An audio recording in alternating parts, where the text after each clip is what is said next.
जो मेरे बहन है, मेरी 2 बहनें हैं और उनके बारे में तो मैं जितना कहूँ उतना ही कम है, जितना मुझे हेल्प करती हैं। क्योंकि अभी तो मेरे मम्मी-पापा नहीं हैं। मेरी मम्मी आई थिंक आज से 15-20 साल पहले ही डेथ हो गई थी उनकी, जब मैं स्टार्टिंग में बच्चा ही था। तो पापा की हालाँकि जब मैं ग्रेजुएशन के 3rd ईयर में था तो उनकी डेथ हुई थी। तो ये है कि जब से मम्मी-पापा नहीं हैं तो मेरे चाचा और काफ़ी मतलब मेरे चाचा इतने अच्छे हैं कि मुझे लगा नहीं, कभी एहसास नहीं हुआ कि मम्मी-पापा की मुझे कमी महसूस हो रही है। जी, ये जो मेरा पेपर इन्होंने राइट किया था आकाश जी, वो हमारे ही क्लास से हैं, उन्होंने अपना पेपर नहीं भरा था। उनका भी बहुत-बहुत धन्यवाद, क्योंकि हमारे केस में ऐसा होता है कि राइटर का भी एक महत्वपूर्ण योगदान होता है। अगर मान लो हम कितनी भी मेहनत करें, कुछ भी करें और कोई राइटर ना मिले तो क्या करेंगे? वहाँ जाके नहीं कर सकते। तो कहीं न कहीं आधी भूमिका उनकी भी होती है, उनके लिए बहुत-बहुत धन्यवाद। और आप इस पर ध्यान मत दीजिए कि मैं 12 घंटे पढ़ूँ तो ज़्यादा अच्छा पढ़ पाऊँगा या 10 घंटे पढ़ूँ। आप चाहे 4 घंटे भी पढ़ रहे हो वो भी इनफ है आपके लिए। बस आपका दिमाग चारों घंटे बुक पे होना चाहिए और रेगुलरिटी होना चाहिए। चाहे अगर आप 12 घंटे भी पढ़ रहे हैं ना, आपका दिमाग कहीं क्रिकेट के स्टेडियम में है, कभी इंडिया टीम के ऊपर है, तो आप मुझे नहीं लगता नहीं कर पाएँगे, क्योंकि दिमाग हमारा जब तक बुक पे नहीं रहेगा, जहाँ हम जिस विषय में हैं उस पे नहीं रहेगा तो हम कुछ नहीं कर सकते। और आप लोग भी ज़रूर कर सकते हैं। आप लोग अपने लिए घबराएँ मत कि मेरा पेपर 1 कमज़ोर है, पेपर 2 कमज़ोर है। किसी ने कहा है कि संघर्ष के उत्कर्ष का उल्लास होना चाहिए, हम क्या नहीं कर सकते, बस विश्वास होना चाहिए। नमस्ते दोस्तों, मैं हूं शिवम दिवाकर और अक्सर मैंने आपके लिए बहुत सारे वीडियोस बनाए हैं। आज से पहले शायद मैंने अपनी लाइफ में बहुत सारे वीडियोस बनाए, लगभग 1900 के आसपास।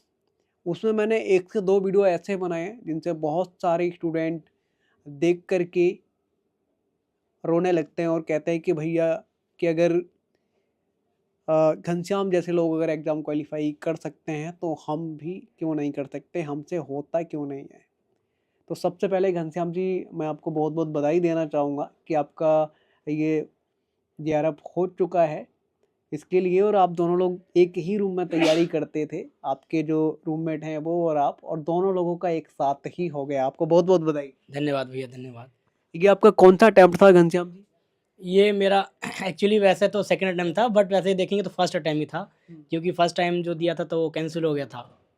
अच्छा, लीक हो गया था क्या? जी, क्वेश्चन पेपर लीक हो गया था तो जून वाला कैंसिल हो गया था। ये बताइए घनश्याम जी, जो संस्कृत विषय से आपने जेआरएफ किया है, तो इसके लिए आपकी रणनीति पेपर 1 के लिए क्या रही थी? नोट्स वगैरह बनाते थे? किस तरीके से कौन-कौन सी पुस्तकें पढ़ते थे? देखिए, पेपर 1 का तो बात ऐसी है कि वो क्योंकि बहुत लंबा-चौड़ा है और कॉन्सेप्चुअल है, समझने वाली बात है। अगर आपने मैथ्स पहले से थोड़ी ठीक-ठाक पढ़ी है, तो रीज़निंग समझ में आ जाती है। हालाँकि उसके नोट्स तो मैं नहीं बना पाया, लेकिन उसके लिए मैं कहीं न कहीं से रिकॉर्डिंग करा के, जैसे अभी मेरा रूममेट दिनकर है या फिर और भी मेरे क्लासमेट हैं, शुभम वगैरह हैं, पूजा नाम की एक मेरी फ्रेंड है, वो सब बना के देते थे मुझे। जो कुछ चीज़ नहीं समझ में आती थी, तो वो बताते थे। मैं इसमें अपने बताना चाहूँगा कि जो मेरा एक क्लासमेट है शुभम, वो उसका बहुत अच्छा है पेपर 1, तो कहीं न कहीं उससे मुझे बहुत प्रेरणा मिली और उसी ने ही मुझे सिखाया है। तो मैं आपसे ये भी जानना चाहूँगा घनश्याम जी, ये जो आप देखने में असमर्थ हैं, ये बचपन से ही है या फिर ये बाद में हुआ ये सब?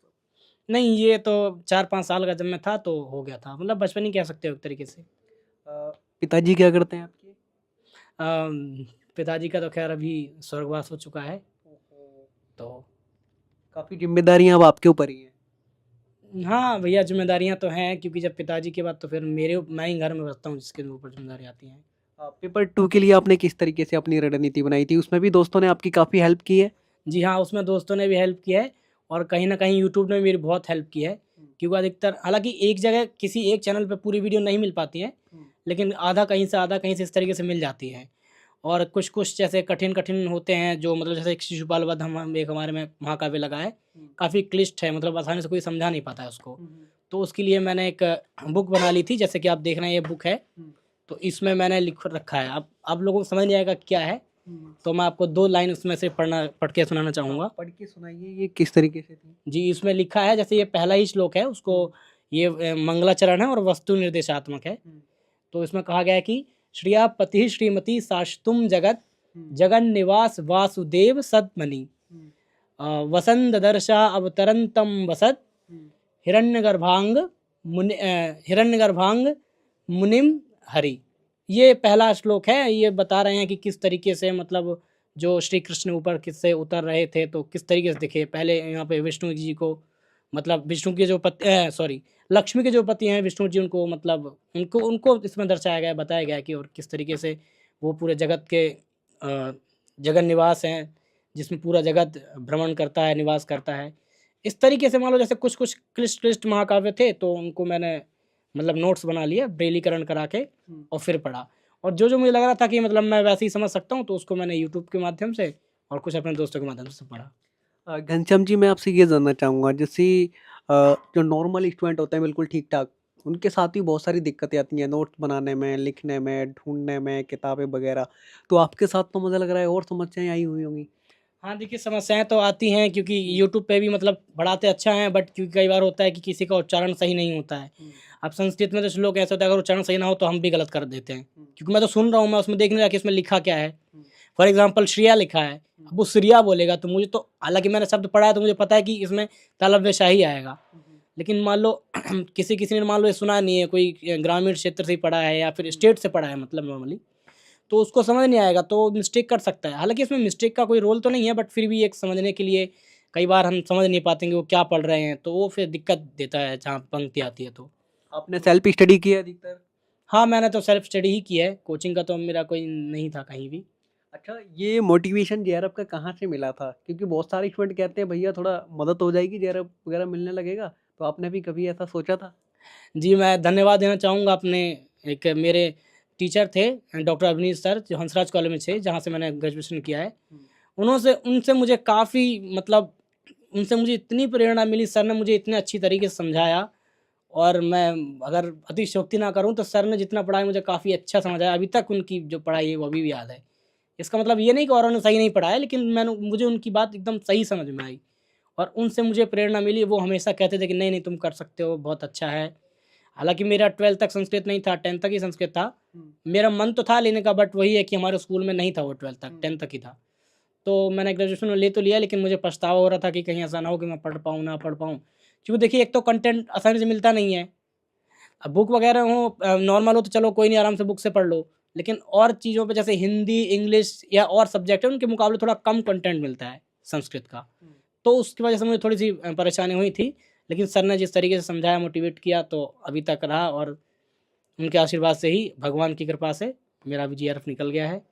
तो अच्छा, ये बताइए, जैसे जब आपका जेआरएफ वगैरह नहीं निकला था, क्या अड़ोस-पड़ोस से घरवालों को या आपको कुछ ताने वगैरह सुनने को मिलते थे? और अब क्या कुछ माहौल बदला है जेआरएफ निकलने के बाद या नहीं? ताने तो हर किसी को मिलते ही हैं, हालाँकि खुले तौर पे कोई नहीं कहता है, लेकिन उनकी ये भाषा होती है, "क्या हुआ तुम्हारा बच्चा तो वहाँ पढ़ने गया था, अभी कुछ मिली नौकरी-वोकरी नहीं मिली?" ये हर किसी का वाक्य होता ही है, और ये केवल मेरे ही केस में नहीं, ये मुझे लगता है हर एक के केस में होता है। तो इससे बचने के लिए मेहनत करनी पड़ती है, और मेहनत करने और ये मैं तो ये मानता हूँ, जो ताने मारता हूँ उनसे मुझे और ज़्यादा हम लोगों को वो मिलती है प्रेरणा कि यार ये ताने मारे तो हमें करके दिखाना ही है, बचना है। मतलब मोटिवेट टाइप का मैं तो उस चीज़ को मानता हूँ। अच्छा घनश्याम जी, आप काफ़ी मोटिवेट खुद भी रहते हैं। मैं आपके पास आया हूँ तो मुझे भी काफ़ी मोटिवेशन मिल रहा है। मैं आपसे ये जानना चाहूँगा, जैसे पेपर 1 की बात की जाए यूनिट वाइज़, तो यूनिट वाइज़ किस तरीके से आपने तैयारी की थी? यूनिट वाइज़ देखिए मैंने कोई मतलब उसमें ख़ास तरीके से तो मैं बता रहा हूँ, जैसे कि मैंने पढ़वाया, जैसे मैथ, रीज़निंग और उसमें पेडागोजी वगैरह लगा था। तो मैंने उसके हिसाब से ही कुछ-कुछ दोस्तों से पूछा, जैसे कि कुछ लोग मेरे क्लास में हैं जो बीएड किए हुए हैं, तो उनका पेडागोजी काफ़ी अच्छा है। तो उनसे मैंने कुछ कॉन्सेप्ट समझे, और कुछ यूट्यूब के माध्यम से भी समझे। यूट्यूब पे भी काफ़ी लोग पढ़ाते हैं अलग-अलग इस अपने चैनल के माध्यम से। तो कुछ वहाँ से सुने, और बाकी मैथ, रीज़निंग के लिए तो रीज़निंग का मेरा ये है कि क्योंकि मैं और भी जो एग्ज़ाम है कॉम्पिटिटिव, उनकी तैयारी करता रहता हूँ। तो बहुत सारे कॉन्सेप्ट मुझे पहले से भी क्लियर थे, मतलब क्योंकि इतने हाई लेवल का मुझे लगता है इसमें नहीं आता है फर्स्ट पेपर का, जितना सेकंड का आता है। कितने महीने तक आपने लगभग तैयारी की थी? तैयारी तो देखिए पूरी साल ही लगभग हो गई है, क्योंकि मैंने फर्स्ट टाइम दिया नहीं था दिसंबर में मेरे पास टाइम ही नहीं था, तो नहीं दिया था। जून में दिया था मैंने, तो जून में भी कैंसिल हो गया था, तो फिर एक साल ही कह सकते हो अभी तक तो। अब मैं आपसे ये भी जानना चाहूँगा घनश्याम जी, जैसे कि अभी आपने बताया कई और एग्ज़ाम की तैयारी कर रहे हैं, एसएससी वगैरह की कर रहे हैं या यूपीएससी की? नहीं, यूपीएससी की तो नहीं कर रहा हूँ, मैं तो एसएससी वगैरह की तैयारी करता रहता हूँ बीच-बीच में, जैसे सीजीएल वगैरह की है, इनकी तैयारी करता रहता हूँ, तो इसीलिए। वो माताजी को कुछ कहना चाहेंगे वो आज आपकी वीडियोज़ देखेंगी? उम, दुर्भाग्यपूर्ण तरीके से वो नहीं है तो नहीं देख पाएँगे, किंतु उनकी आत्मा ज़रूर सुन रही होगी, तो ज़रूर वो खुश होंगे, मुझे ऐसा लग रहा है। आपके भाई-बहन जो हैं उनको कुछ मैसेज?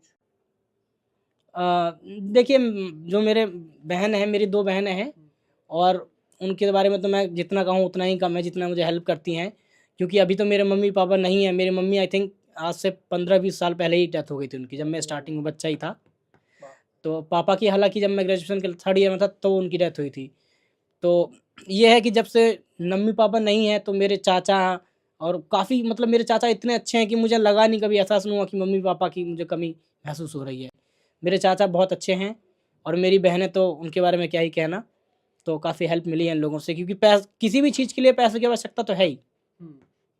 तो दोस्तों ऐसे ही लोगों की हमारे सोसाइटी में आजकल ज़रूरत भी है कि ऐसे स्टूडेंट की मदद करें। मैं आपसे एक सवाल और जानना चाहूँगा, जैसे आपने बताया कि आपने हंसराज कॉलेज में पहले आप थे, फिर जेएनयू में आपका आना हुआ। क्या जेएनयू का आपने कभी सोचा था कि आप जेएनयू जाएँगे और तैयारी करेंगे? नहीं, जेएनयू का तो नहीं सोचा था, बट हाँ, तैयारी का ज़रूर सोचा था कि अगर ग्रेजुएशन के बाद कोई ऑप्शन नहीं होगा, क्योंकि मेरे को मेन आवश्यकता थी जॉब की। अगर मुझे शायद लग जाती तो हो सकता है मैं यहाँ तक नहीं पहुँच पाता।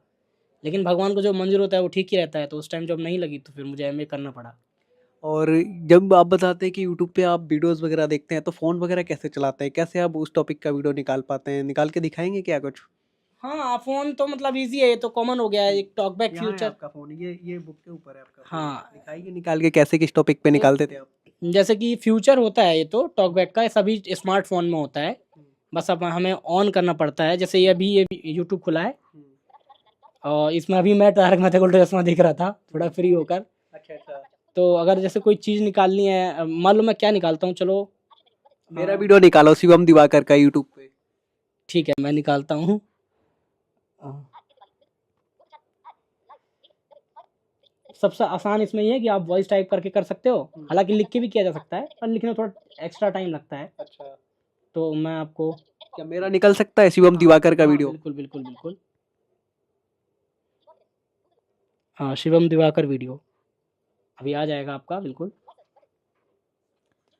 देखते हैं दोस्तों आता है या नहीं। तो इस तरीके से आप बेहद आसानी से निकाल लेते हैं। जी हाँ, ये तो टेक्नोलॉजी का कमाल है। अच्छा। एक चीज़ और मैं जानना चाहूँगा, जैसे दिनकर और घनश्याम जी दोनों लोग मित्रता से यहाँ पे रहते हैं, तो घुल-मिल के रहते हैं, कभी लड़ाई वगैरह तो नहीं करते आपस में? नहीं, लड़ाई तो बहुत होती है, बहस भी बहुत होती है, और हमेशा मैं तो दिनकर के खिलाफ ही बोलता हूँ। अच्छा। एक्चुअली इनकी बहन है हाँ। कुमकुम, मैं और वो तो हमेशा दिनकर के खिलाफ रहते हैं। अच्छा। पर तो हाँ ऐसा क्यों होता है? नहीं, ऐसा इसलिए होता है क्योंकि हाँ। देखो, जब ज़्यादा लड़ाई होती है तो प्यार भी अधिक होता है। हुँ, तो वही, अगर ज़्यादा प्यार नहीं होगा तो लड़ाई भी कैसे होगी? अगर मैं आपके साथ फॉर्मली रहता हूँ तो फिर तो आपसे मैं आप करके फिर कहाँ बातचीत नहीं हो पाएगी। बिल्कुल। तो तो एक चीज़ और मैं आपसे जानना चाहूँगा, अ, एमपी में आप कहाँ से हैं? एमपी में मैं ग्राम भटिया, और डिस्ट्रिक्ट दमोह। संस्कृत विषय से ही आपने दोनों बार अटेम्प्ट दिया था? जी हाँ। ओके। दोस्तों ये थे घनश्याम जी, और ये काफ़ी एनर्जेटिक हैं, काफ़ी मोटिवेट हैं। आप देख रहे हो कितना मोटिवेट हैं, और अगर इनके पास कोई व्यक्ति बैठेगा तो वो भी मोटिवेट हो जाएगा। अगर आपको ऐसा लगता है कि हम कोई और सवाल पूछना भूल रहे हैं, तो आप कमेंट बॉक्स में ज़रूर लिखिएगा। भैया 1 मिनट, हुँ, मैं कुछ संदेश देना चाहूँगा। हाँ, बताइए कुछ कहना चाह रहे जो हमारे साथी तैयारी कर रहे हैं, हैं? आप लोग अच्छे से तैयारी कीजिए, और आप इस पर ध्यान मत दीजिए कि मैं 12 घंटे पढ़ूँ तो ज़्यादा अच्छा पढ़ पाऊँगा, या 10 घंटे पढ़ूँ। आप चाहे 4 घंटे भी पढ़ रहे हो वो भी इनफ है आपके लिए। बस आपका दिमाग चारों घंटे बुक पे होना चाहिए, और रेगुलरिटी होना चाहिए। चाहे अगर आप 12 घंटे भी पढ़ रहे हैं ना, आपका दिमाग कहीं क्रिकेट के स्टेडियम में है, हुँ, कभी इंडिया टीम के ऊपर है, तो आप, मुझे लगता है, नहीं कर पाएँगे, क्योंकि दिमाग हमारा जब तक बुक पे नहीं रहेगा, जहाँ हम जिस विषय में हैं उस पे नहीं रहेगा, तो हम कुछ नहीं कर सकते। और आप लोग भी ज़रूर कर सकते हैं। आप लोग अपने लिए घबराएँ मत कि मेरा पेपर 1 कमज़ोर है, पेपर 2 कमज़ोर है। किसी ने कहा है कि संघर्ष के उत्कर्ष का उल्लास होना चाहिए, हम क्या नहीं कर सकते, बस विश्वास होना चाहिए। वो भी कर लेते हैं। नहीं, उतना शौक तो नहीं है मुझे, बस कॉपी कर लेता हूँ किसी की कोई सुनी-सुनाई। कोई और याद है किसी की कॉपी, एक दो और सुना दीजिए अगर है। नहीं, नहीं, नहीं, नहीं, ठीक है भैया, इनफ है। अच्छा, ये एक एक सवाल और मुझे अभी याद आ गया कि आज आपको कई हज़ार देश भर के स्टूडेंट देखेंगे, उन्होंने आपको सुना, उन्होंने आपको जाना, कि कभी-कभी अगर बीच में आपको समय मिलेगा तो किसी टॉपिक को लेकर के फिर आ सकते हैं आपके पास या नहीं? नहीं, नहीं, बिल्कुल आ सकते हैं भैया, जो हमसे बनेगा क्यों नहीं करेंगे, बिल्कुल। तो दोस्तों ये थे घनश्याम जी, हमने जिनसे बात की है। आपको ये वीडियो अधिक से अधिक शेयर करना है ताकि बहुत सारे स्टूडेंट इसको देख पाएँ, पेरेंट्स देख पाएँ कि देखने में असमर्थ हैं घनश्याम जी, फिर भी इन्होंने कर डाला।